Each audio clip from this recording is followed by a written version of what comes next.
सर्वप्रथम सर्वांना श्री स्वामी समर्थ.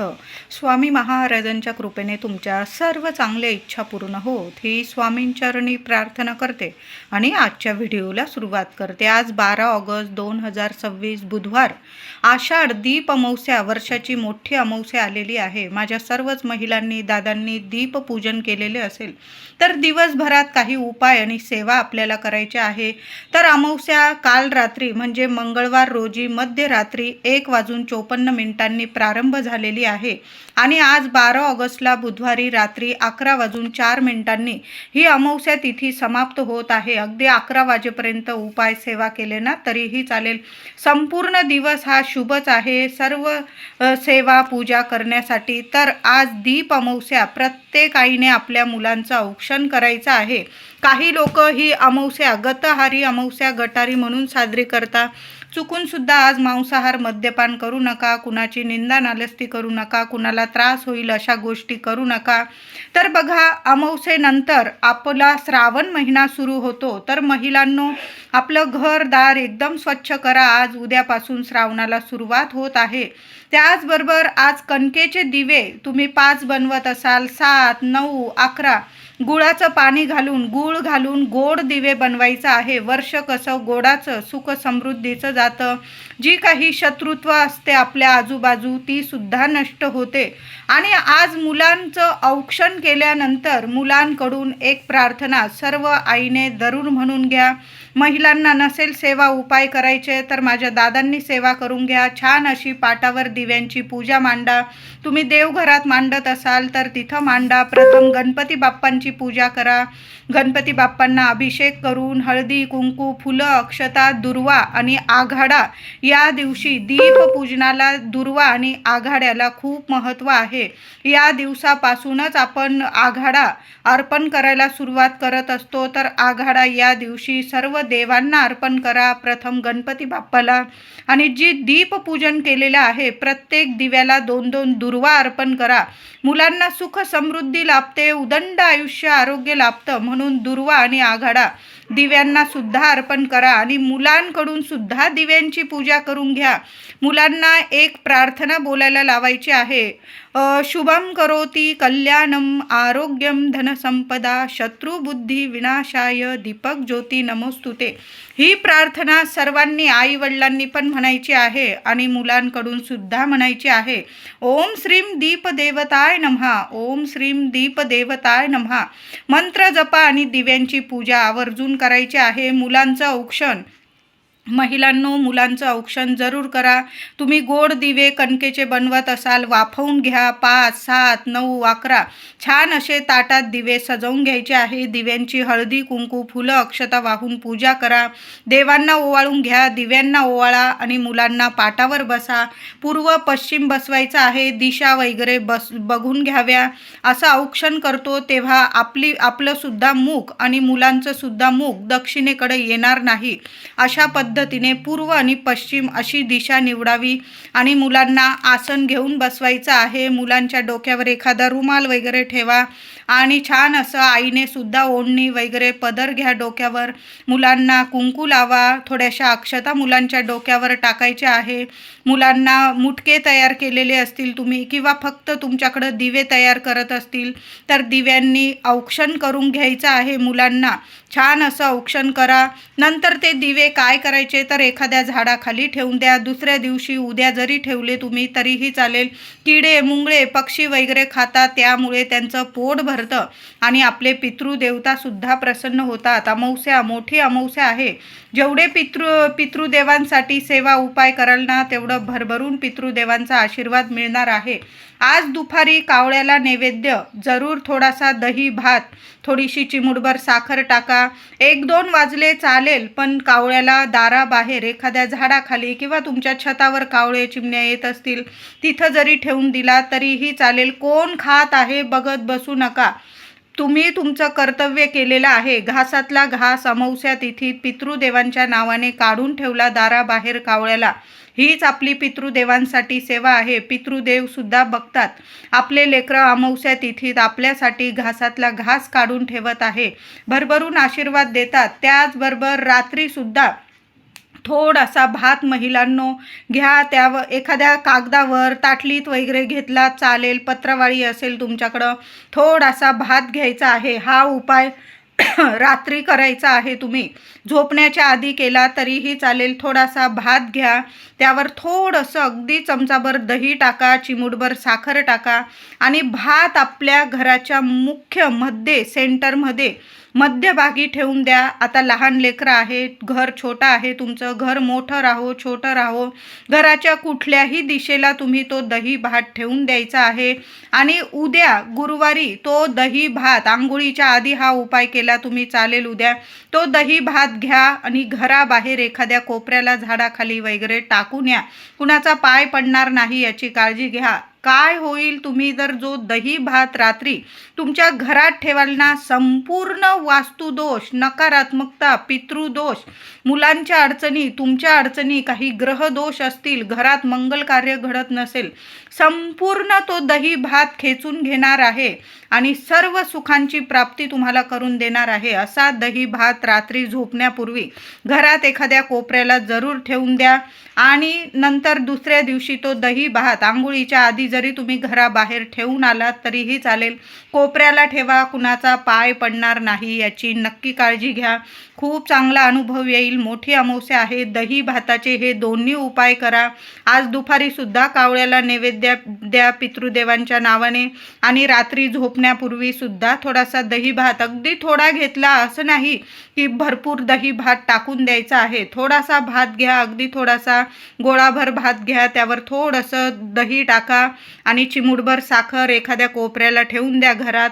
उद्या सकाळी बाहेर काढून टाका. सर्व नकारात्मकता बाहेर फेकली जाईल आणि तुमची वास्तू सकारात्मक पवित्र होईल. वास्तू देव तर प्रसन्न होतीलच, पण पितृदेवता सुद्धा भरभरून आशीर्वाद देतील.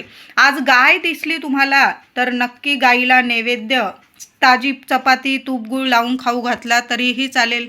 यामुळे सुद्धा तुमच्या घरातल्या ज्या गेलेल्या पितृसवाष्ण असतात भरभरून आशीर्वाद देतात. सर्व पितृदेवता प्रसन्न होतात. म्हणून गाईला सुद्धा दर अमावस्येला नैवेद्य द्या, कावळ्याला नैवेद्य द्या.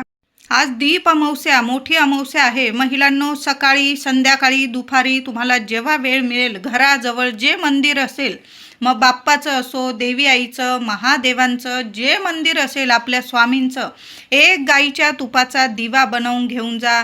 नाही जमलं तुपाचा, तेलाचा नेला तरीही चालेल. मातीची पंती घ्या, त्यात वाट टाका, थोडं तेल किंवा तूप टाका आणि एखाद्या मंदिरात दीप दान करून या.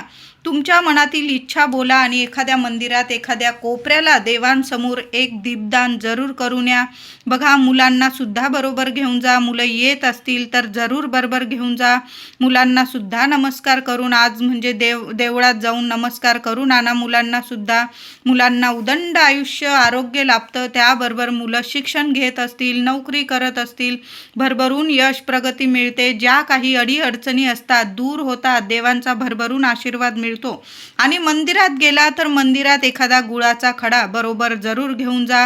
गुळ खोबरं घेऊन जाऊ शकता. गणपती बाप्पांचं मंदिर असेल, छोटासा खोबऱ्याची वाटी घ्या, सुक्या खोबऱ्याची, त्यात गूळ भरा आणि देवांना गूळ खोबऱ्याचा नैवेद्य दाखवा. खोबरं नसेल तर नुसता गुळाचा नैवेद्य, थोडासा गूळ जरी बरोबर नेला तुम्ही, देवांना गुळाचा जरी नैवेद्य दाखवला तरीही चालेल. माता लक्ष्मीची आज सेवा सर्व महिलांनी जरूर करायची आहे. संध्याकाळी शांततेत केली तरीही चालेल. 8-9 वाजले महिलांनो तुम्हाला, तुम्ही ऑफिसला वगैरे जाऊन आला किंवा कुठं बाहेर गेलेला असेल आणि तुम्हाला उशीर झाला तरी पण माता लक्ष्मीची, भगवान विष्णूंची सेवा अत्यंत म्हणजे फलदायी ठरत असते. अमावस्या ही माता लक्ष्मीला, श्रीहरी विष्णूंना अर्पण असते ही अमावस्या तिथी. म्हणून माता लक्ष्मीची सेवा जरूर करा. आणि आज तर मोठी अमावस्या आहे. देवघरात एक अखंड दिवा चालूच ठेवायचा आहे. दिव्यात एक कापराचा तुकडा टाकून ठेवा, 2 लवंग टाकायचे आहे, 4 दाणे तांदळाचे टाकून ठेवा. यामुळे सुद्धा घरात धन, धान्य, आरोग्य, उदंड आयुष्य सर्वांना लाभत असतं आणि कुटुंबावरील जे संकट असतात, पितृदोष असतात, ते संपूर्ण निवारण होत असतं. म्हणून आज अखंड दिवा देवघरात लावून ठेवा. आणि संध्याकाळी किंवा रात्री जेव्हा माता लक्ष्मीची सेवा कराल तेव्हा थोडा का होईना गाईच्या तुपाचा दिवा लावा, आसन घेऊन बसा आणि माता लक्ष्मीची, भगवान श्री हरी विष्णूंची सेवा आवर्जून करा. महालक्ष्मीला 11 वेळा 21 वेळा कुंकुमार्चन करा. तुमची कुलदेवी टाक असेल, फोटो असेल, मूर्ती असेल, देवी आईला सुद्धा कुंकुमार्चन करा. माता अन्नपूर्णेची मूर्ती असेल तर माता अन्नपूर्णेला सुद्धा धान्य अर्चन करा, कुंकुमार्चन करा, लाल फुलं, पिवळी फुलं अर्पण करा, एखादी वेणी अर्पण करा. देवी आईला, माता लक्ष्मीला एखादं कमळाचं फूल अर्पण करता आलं तर आवर्जून अर्पण करा. आणि महालक्ष्मी अष्टकाचा पाठ तुपाचा दिवा लावून आसन घेऊन प्रत्येक महिलेने आज जरूर पठण करा. 1 वेळा करा, 8 वेळा करा, 16 वेळा करा, पण महालक्ष्मी अष्टकाचा पाठ जरूर तुम्हाला बोलायचा आहे. महिलांनो, सोन्यासारखे अनुभव येतील. त्याचबरोबर भगवान श्री हरी विष्णूंची सेवा तर व्हायलाच पाहिजे, तेव्हाच माता लक्ष्मीची सेवा पूर्ण होत असते. भगवान श्री हरी विष्णूंची सेवा म्हणजे विष्णू सहस्त्र नामावली तुम्ही यूट्यूबवर ऐकलात किंवा स्वतः पठण केलं तरीही चालेल. 1 माळ ओम नमो भगवते वासुदेवाय नमः, ओम नमो भगवते वासुदेवाय नमः. नित्य सेवेत 1 माळ भगवान श्री हरी विष्णूंचा मंत्र जरूर जपा. आज दीप अमावस्या, मोठी अमावस्या आहे. सकाळी संध्याकाळी केव्हाही तुम्ही दीपपूजन करू शकता. तर दिवे लावायचे आहे आपल्याला या 4-5 ठिकाणी. एक तुळशीजवळ, मुख्य देवघरात तर लावूनच ठेवणार आहात तुम्ही अखंड दिवा. एक तुळशीजवळ दिवा लावा, एखाद्या मंदिरात दीपदान करा आणि मुख्य दाराशी माता लक्ष्मीच्या स्वागतासाठी आज संध्याकाळपासून दिवा जरूर लावून ठेवा. थोडं जास्तीचं तेल तूप टाकून ठेवा म्हणजे थोडा जास्त वेळ चालेल तो दिवा. दिव्याखाली थोडेसे तांदूळ जरूर ठेवा, अख्खे तांदूळ. एखाद्या ताटलीत दिवा ठेवा, त्याखाली तांदूळ ठेवा आणि दिव्याची हळदी कुंकू फुलं अक्षता वाहून पूजा करा आणि माता लक्ष्मीला प्रार्थना करा. दोन्ही हात उंबरठ्याला लावा. संध्याकाळी सुद्धा, सकाळी जरी उंबरठ्याची पूजा केलेली असेल तरी पण संध्याकाळी दिवे लागणीला एक मुख्य दाराशी असा एक दिवा, आपल्या मुलाबाळांसाठी, कुटुंबासाठी असा एक दिवा प्रत्येक महिलेने जरूर लावा. दिवा लावल्यानंतर उंबरठ्याला हात लावा. तुमच्या मनातील इच्छा, प्रार्थना माता लक्ष्मीला सांगा आणि मग तुम्हाला घरात यायचं आहे. प्रार्थना बोला, उंबरठ्याला हात लावून नमस्कार करा आणि मग तुम्हाला घरात यायचं आहे. सोन्यासारखे अनुभव येतील तुम्हाला. खूप सुंदर ही सेवा आहे. म्हणून प्रत्येक महिलेने असा एक दिवा जरूर आपल्या मुख्य दाराशी लावायचा आहे. तुळशीजवळ लावा, एखाद्या मंदिरात दीपदान करा आणि आपल्या देवघरात तर एक अखंड दिवा लावूनच ठेवायचा आहे. आज दीपपूजन, वर्षाची मोठी अमावस्या. महिलांनो, कापूरसोबत ही एक वस्तू आवर्जून जाळा. देवघरात देवांची आरती तर तुम्ही केलीच असेल. तुम्ही संध्याकाळी करत असाल तर संध्याकाळी करा, पण कापूरसोबत ही वस्तू जरूर जाळा. ज्या भांड्यात कापूर जाळता त्यात थोडेसे अख्खे तांदूळ घ्या. मूठ घ्या असं मुळीच नाही, थोडेसे शास्त्रानुसार तांदूळ घ्यायचे आहे.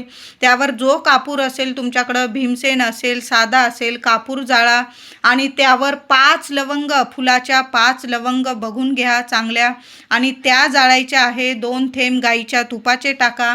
अगदी बारीकसा गावरान गुळाचा खडा असेल तो टाका. लोबान असेल, गुगल असेल तर नक्की टाका. आणि बारीकसा खडा, तुमच्याकडं बारीकसा तुकडा दालचिनीचा असेल तर जरूर टाका.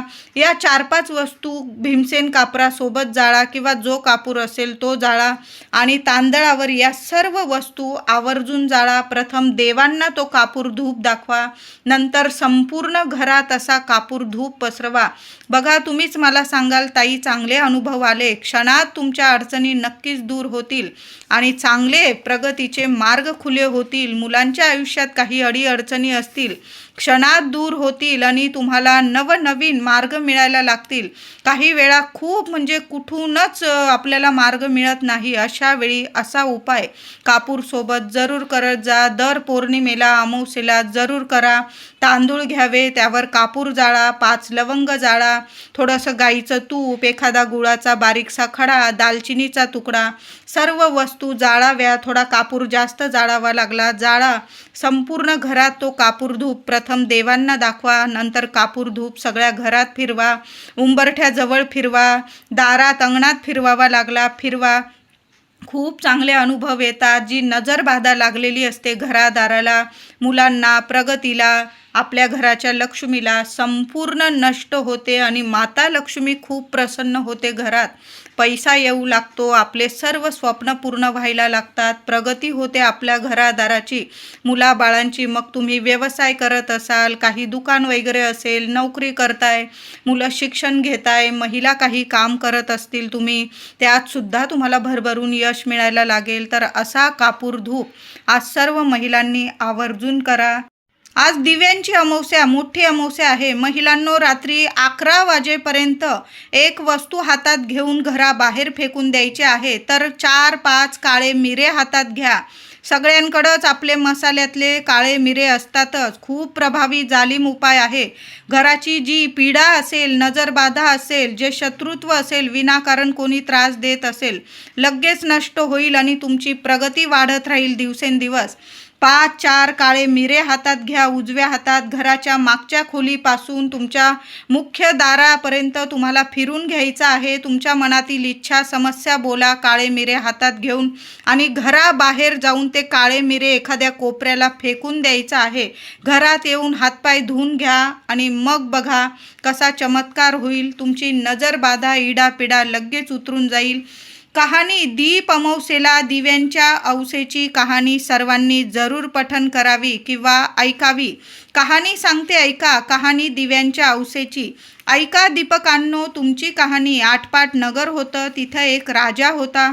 त्याला एक सून होती. तिनं एके दिवशी घरातला पदार्थ स्वतः खाल्ला आणि उंदरावर आळ घातला. आपल्यावरचा प्रमाद टाळला तिने. इकडे उंदरांनी विचार केला, आपल्यावर उगाच आळ आला, तेव्हा आपण तिचा सूड घ्यावा, असा सर्वांनी विचार केला. त्यांनी रात्री हिची चोळी पाहुण्यांच्या अंथरुणात नेऊन टाकली. दुसरे दिवशी हिची फजिती झाली. सासू दिरांनी निंदा केली. घरातून तिला घालवून दिली. हिचा रोजचा नेम असे, रोज दिवे घासावे, तेलवात करावी, ते स्वतः लावावे, खडी साखरेने त्यांच्या ज्योती साराव्या. दिव्यांच्या अवसेचे दिवशी त्यांना चांगला नैवेद्य दाखवावा. त्याचप्रमाणे ही घरातून निघाल्यावर ते बंद पडलं. पुढं या अवसेच्या दिवशी राजा शिकारीहून परत येत होता. एका झाडाखाली मुक्कामास उतरला. तिथं त्याच्या दृष्टीस एक चमत्कार पडला. आपले सर्व गावातले दिवे अदृश्य रूप धारण करून झाडावर येऊन बसले आहेत. एकमेकांपाशी गोष्टी करत आहेत. कोणाच्या घरी जेवावयास काय केलं होतं, कशी कशी पूजा मिळाली वगैरे चौकशी चालली आहे. सर्वांनी आपापल्या घरी घडलेली हकीकत सांगितली. त्यांच्या मागून राजाच्या घरचा दिवा सांगू लागला, बाबांनो, काय सांगू, यंदा माझ्यासारखा हतभागी कोणी नाही. मी दरवर्षी सर्व दिव्यात मुख्य असायचा. माझा थाटमाट जास्ती व्हावयाचा. यंदा मला अशा विपत्तीत दिवस काढावे लागत आहे. इतकं म्हटल्यावर त्याला सर्व दीपकांनी विचारलं, असं होण्याचं कारण काय?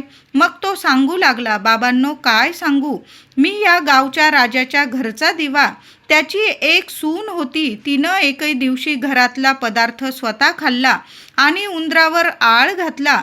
आपल्यावरचा प्रमाद टाळला तिने. इकडे उंदरांनी विचार केला, हा आपल्यावर उगाच आळ घातला हिने, तेव्हा आपण तिचा सूड घ्यावा, असा सर्वांनी विचार केला. रात्री तिची चोळी पाहुण्यांच्या अंथरुणात नेऊन टाकली. दुसरे दिवशी तिची फजिती झाली. सासू दिरांनी निंदा केली. घरातून तिला घालवून दिली. म्हणून मला हे दिवस आले. ती दरवर्षी माझी मनोभावे पूजा करीत असे.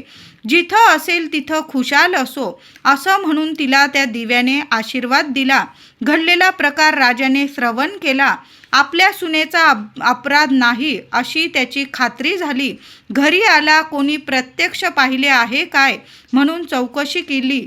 तिला मेना पाठवून घरी आणली. झाल्या गोष्टीची क्षमा मागितली. साऱ्या घरात मुख त्यारी दिली. ती सुखानं रामराज्य करू लागली. तर जसा तिला दीपक पावला आणि तिच्यावरचा आळ टळला, तसा आमचा टळो ही 60 उत्तराची कहाणी 5 उत्तरी संपूर्ण. तर अशी ही दिव्यांच्या अवसेची सुंदर कहाणी आहे. सर्वांनी जरूर ऐका.